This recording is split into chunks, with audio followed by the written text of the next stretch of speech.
I have a Greenworks 2300 PSI electric pressure washer I purchased at Lowe's about 6 months ago. After I use it for 30 minutes or so, it shuts off. It did it yesterday and I have not been able to get it to turn on since.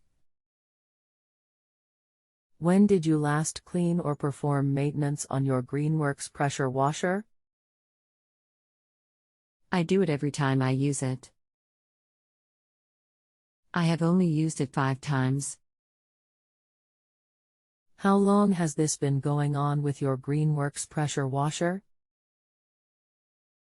What have you tried so far? Since I bought it 6 months ago. I called several weeks ago and spoke to a technician, and she walked me through a series of startup procedures and it started. I have tried 3 different times following the same procedure and it will not start. Anything else we should know to help you best? That's about it. It seems to be a every-time occurrence.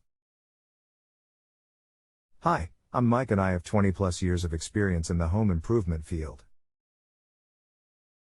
I am sorry you are having issues. I'll be glad to assist you today.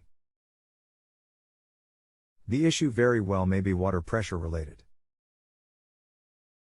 If you have a home improvement or appliance question and want to chat with an expert now, visit JustAnswer.com/YTHI.